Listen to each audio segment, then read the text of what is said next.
Hey everybody, welcome back to Tim Travels. It's Terry, your host. I'm kind of chuckling because I was already starting my show here and I didn't hit the record button earlier. So I'm in, I think this is Bryan, Georgia. I'm at the Pilot. I just got loaded down the road in Perry. It was kind of funny because when I was getting ready to leave, I was waiting for my air pressure to build up, and this dude comes flying over to where I am in his truck, and he's pointing at me like, dude, you got to hurry up and get out of that spot because I got to get in here and get loaded. And I was thinking to myself, I don't know what your hurry is, bro, because I've been in the sleeper berth over 8 hours, right? Like, I had an 11 a.m. appointment. I got there at like 10:45, and I think a few hours later I got, you know, I heard some bumping around in my trailer. In fact, it woke me up. And then there was more bumping around, and yeah, so I had been in the sleeper berth over 8 hours before they called me and said, hey, you're finished. So I was like, I mean, you can hustle over here and you could back in really fast and all that stuff. I don't think it's going to make a difference. And I said that to the guard, and he's like, yeah, man, he's going to be here for a long time. That guy, I predicted at 3 o'clock, because it's a little after 8 now. It's like 8:30. I predicted at 3 o'clock in the morning I could go back there and that dude will still be there. So anyway, I got plenty of rest today. I'm just kind of finishing up. I PC'd over here to this Pilot, finishing up my 10-hour break, and then I'm going to get back on the road. But I wanted to talk about a couple of things.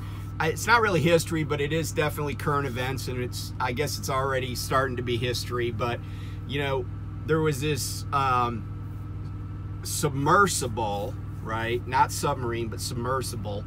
The Titan that was lost. And by the way, if the name Titan hasn't like made you slightly interested, I mean, Titan is the root word for Titanic, right? So it's kind of ironic, you know. It's just a weird coincidence or whatever. But we now know that this vehicle, this submersible, likely imploded on Sunday when they lost communications. So I want to talk about a couple of federal agencies that were involved in this. The first is the United States Navy. So it's not a big secret that the United States Navy has listening devices around the globe on the ocean floors, usually in international waters, so no one could say, oh, you littered our ocean floor. And that's been the case for decades. And so, but the location, the type of devices they are, how far they can hear things, all that stuff is likely still classified. Now, the Navy detected an underwater anomaly, because they never say, oh, this is exactly what it is, right? Because they can't know. But sound travels great distances underwater. So the Navy, who's constantly monitoring this stuff, detected on Sunday an underwater anomaly that's consistent with the implosion of a submersible vehicle. And it was in the general location that they expected that this, the Titan submersible would be.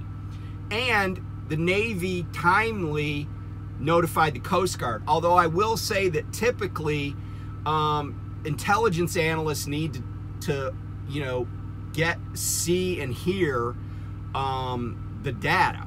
Now, it could be that the person that's monitoring is a qualified analyst for this type of intelligence, or this type of data, but in any event, they notified the Coast Guard immediately. Now, the Navy's been criticized by some of the family members I've seen in the press. Well, why didn't you tell us sooner? Well, you know, let me say this. First of all, it is a classified system, right? Not its existence, but how it collects data. Second of all, it's not the Navy's job to be monitoring the sea to know if some, you know, five really rich people on an experimental submersible happen to die a horrible death. It's not the Navy's job. That's not their mission in life. Third, they are not, and we're not, the lead agency. The Coast Guard is. So they were just contributing information to the Coast Guard, probably just like maybe the British were, or you know, other countries, Canadians, because the ship, the mothership for this vessel was based in Canada. Okay, so that's the first thing. So, you know, just lay off the Navy, right? Okay, and by the way, I'm a big critic of the Navy when the Navy screws something up, right? I want the Navy to be excellent, but in this particular instance, the Navy did everything that you could expect and did it in a correct way. So let's talk about the Coast Guard itself. The U.S. Coast Guard was heading up this operation. And I didn't listen to all the press conferences, but I read a lot because it's of interest to me. But apparently today, U.S. Representative Dan Crenshaw he's from Texas somewhere down in Texas. He probably wasn't in Texas because he would have burst into flames. But he was on Fox News bad-mouthing the reaction, or the how the Coast Guard carried out their duties, if you will, in this rescue and, you know, recovery operation. And let me say this. I know Crenshaw was a SEAL. I got that. But for a United States congressman to badmouth the United States Coast Guard, which is part of the Department of Homeland Security, on a Fox TV, where an international audience will consume this information, it's first of all, it's irresponsible, and second of all, it's just total bullshit, right? First of all, you know, if he was so concerned about the Coast Guard's performance, he would have got some SDVs, put them in a C-130, done a halo insertion, and gone down there and searched himself, okay? I know the congressman knows Theodore Roosevelt's Man in the Arena, okay? The Coast Guard was doing its best. And by the way, the Coast Guard is the preeminent, to my knowledge, preeminent maritime rescue organization in the world. Never ever for a second, if you've been around, because I've been around people from most branches of the service, you know, not just like knowing them, but actually working alongside of them in different capacities. And I have worked with Coast Guard people and been around their small craft and stuff like that.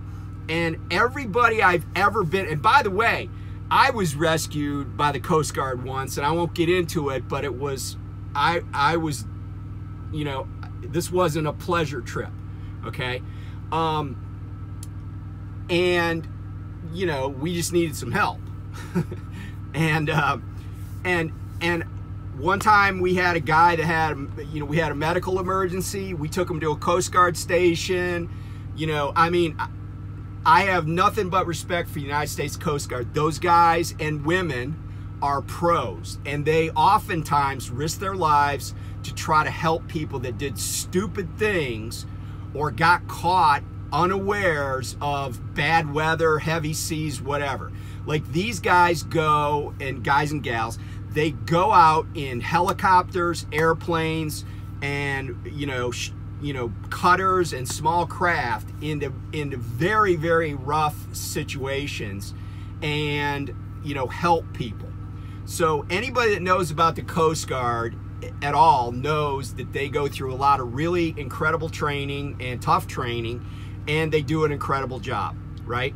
But it's not their job to do, you know, deep sea rescue or recovery in international waters. That's not part of their mission. But because of who they are, people just look to them. And oh, by the way, the Coast Guard is that, you know, they're always on the scene immediately. Like they get things done. So for Crenshaw, you know, for anybody to badmouth the Coast Guard, it just shows their ignorance. Maybe you know, he's like, oh, I checked with my press secretary. I haven't been in the news for the last 22 minutes. Let me go say something stupid on Fox News, and let me throw a bunch of hardworking, you know, Coast Guard people and other rescuers under the bus. And, you know, the stuff he said about, like, Magellan, you know, they needed to send down Magellan. First of all, it's all academic. Like, Coast Guard knew stuff that other people didn't know. Reference back to the Navy, right? The Coast Guard probably knew that this was not going to end well, okay? And, you know, so first of all, the Coast Guard's job is not to, you know, risk anybody else's life for some people that were on a joyride, okay? That's not, they don't want to get anybody else killed. And so, you know, the idea that they weren't doing enough is ridiculous, right? They did everything that they could. So I think the families and Crenshaw and whoever else wants to be critical should just shut up, okay? Let's be candid. This was, you know, and I'm not trying to, you know, blame the victims here, but you have to own some of your own, you know, risk-taking. And you don't get to blame the potential rescuers for not getting rescued. You know, some guy fell 4,000 feet off of the look-through, you know, walkway at the Grand Canyon the other day. I don't know how he did it, but he must have taken some kind of risk, unless somebody threw him over. You know, he took some kind of risk that was not, you know, advisable, right? And he fell 4,000 feet to his death. Somebody still has to go down, well, they don't have to, but they went down there and got his body. That retrieving his body after he made a bad choice was still a high-risk evolution for a helicopter pilot and a couple of the crew members to go retrieve his body, okay? And in some states, like Arizona, they got so sick of doing like water rescues when there were flooding rains, that they passed an ordinance that said you got to pay for your rescue. If you do something stupid and we come out there to rescue you, you got to pay for it. So all I'm saying is it's a tragic end. Apparently it was fairly predictable, and you know, it is what it is, right? But don't badmouth anybody who is trying to help. You know, it's a huge ask, and you know, don't badmouth people that are trying to help, especially if you're a U.S. Congressperson. Okay, so let's talk about the market for a second. Sorry about that rant, but some stuff just gets under my skin. You know how that goes. So let's talk about the market a little bit. So I really think there are a lot of things pointing upward on the market.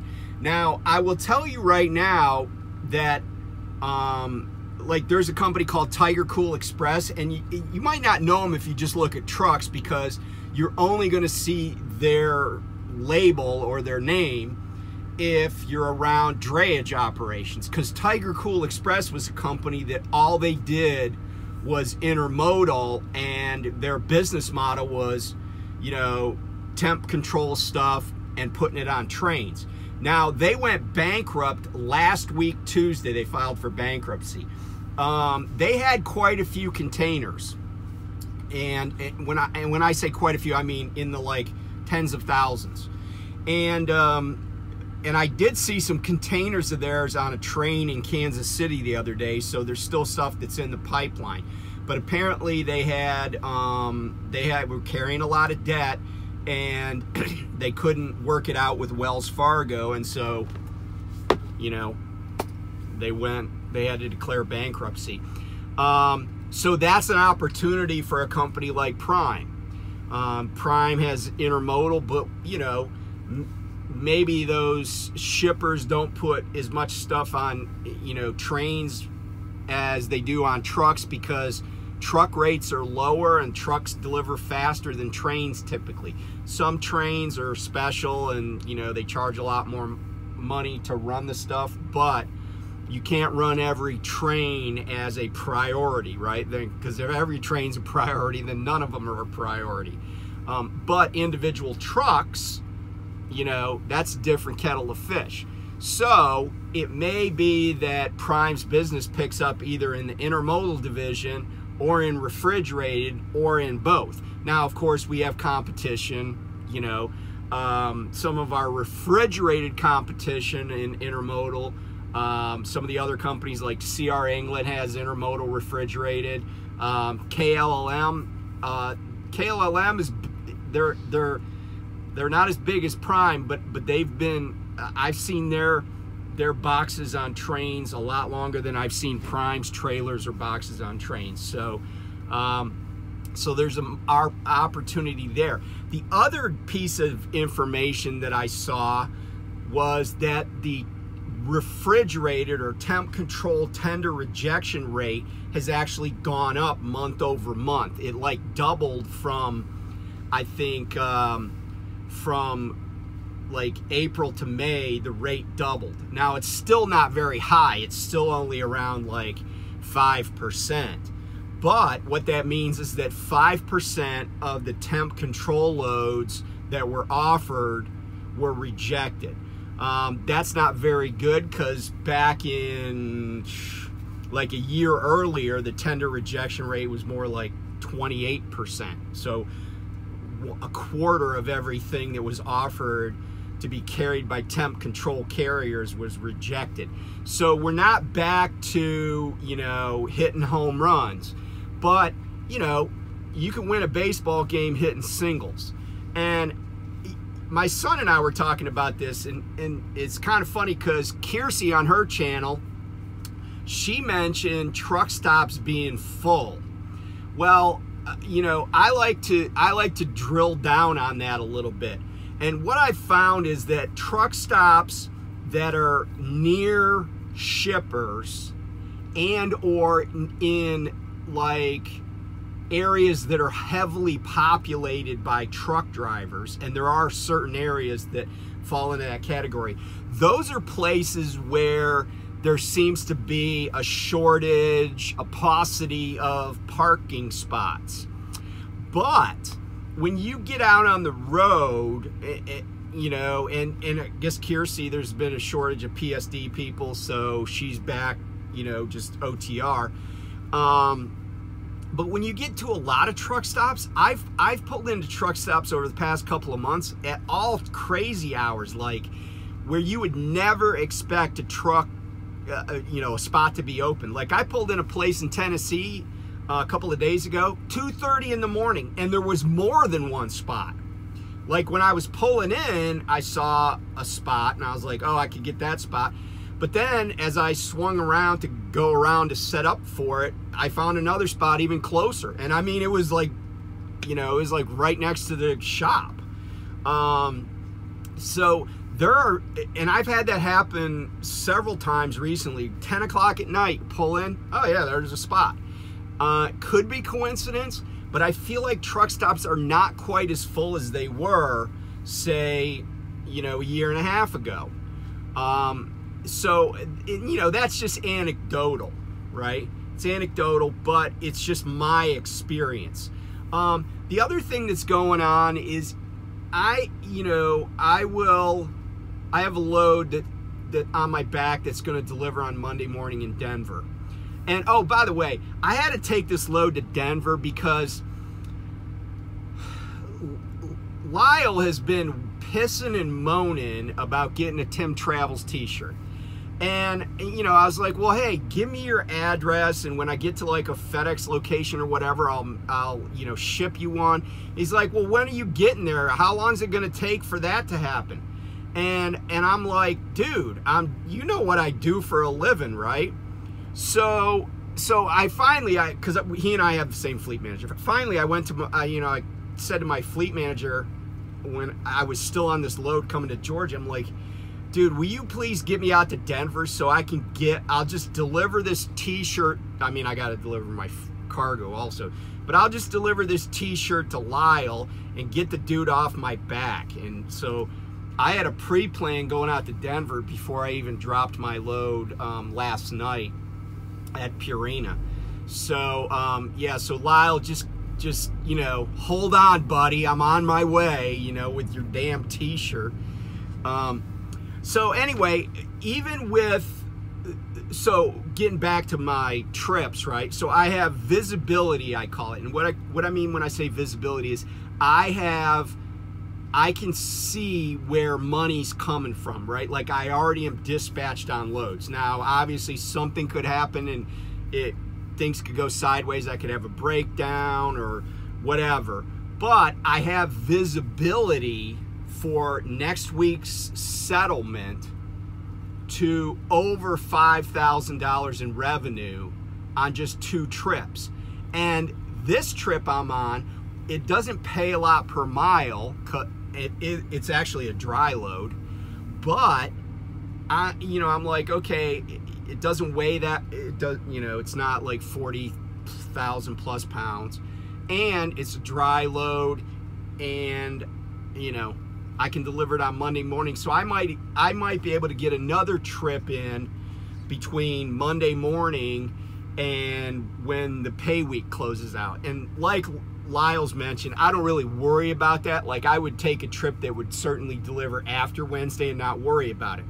But I have visibility to revenue. And fuel prices, thank God for Joe Biden. He's made the fuel prices low. All the things he's doing are working.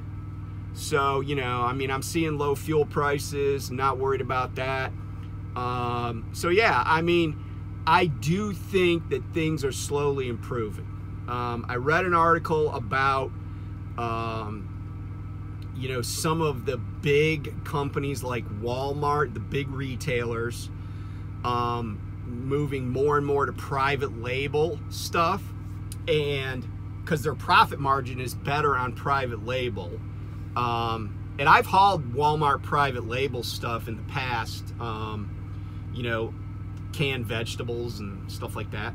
But the interesting thing is that, you know, once they get into like private label perishables, then, you know, I don't care if I'm hauling something that's a brand name or something that the store puts its name on. It doesn't really matter to me.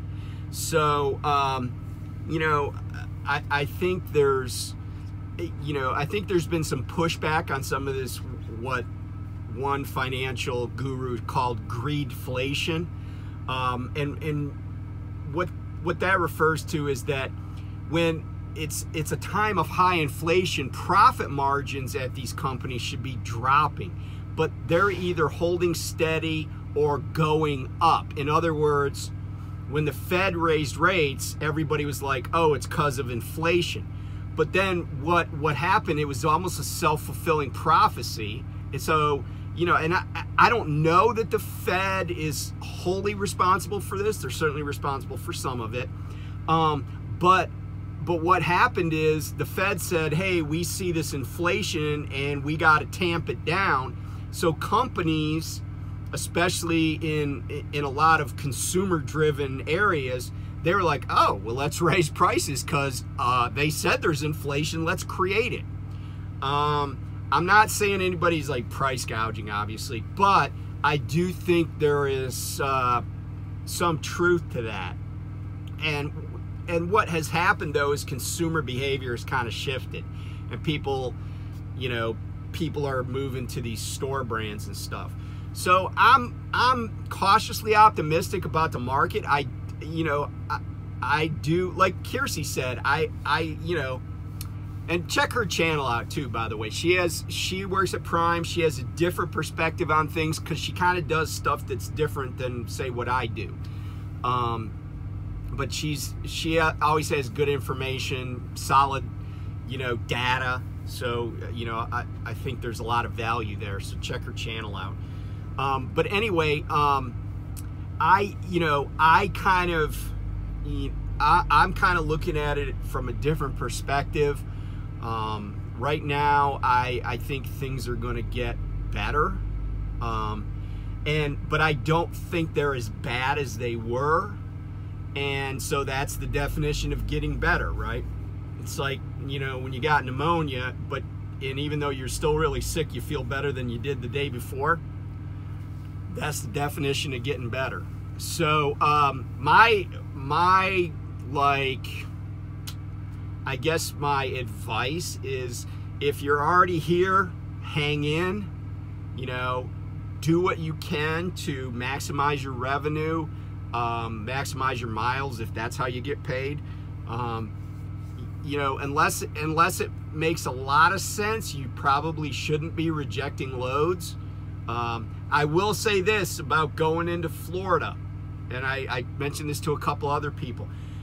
Prime drivers, the word on the street always is, if you go into Florida, you're not going to make any money coming out of there, right? You're going to have to haul orange juice for $1.10 a mile or whatever. Here's something that's more alarming than just that idea, and that is that this year's orange crop is the smallest in 100 years. It's the smallest orange crop since the 1920s in Florida. So, I mean, the only thing I can think of is it's because of DeSantis. So I'm blaming him until, who else am I going to blame? You got it, the guy at the top's got to own it. Smallest orange crop in 100 years in Florida. So that does not bode well for hauling orange juice. There's not a glut of orange products to haul out of there. So I'm not confident, because of all the rain they got over the winter, that California's produce markets are going to make up for any of that. So if you're going into Florida, just know that it's going to be hot and sticky, and you might take a beating getting out of there. Or you might end up doing what I did and what a lot of people end up doing, and that's deadheading up to Georgia to find something to haul. So anyway, good luck. Hang on, Lyle. I'm on my way, man. Just drink a couple of more bottles of that Canadian blended stuff you love, and I'll be there as soon as possible with your t-shirt. Talk to you soon. Bye.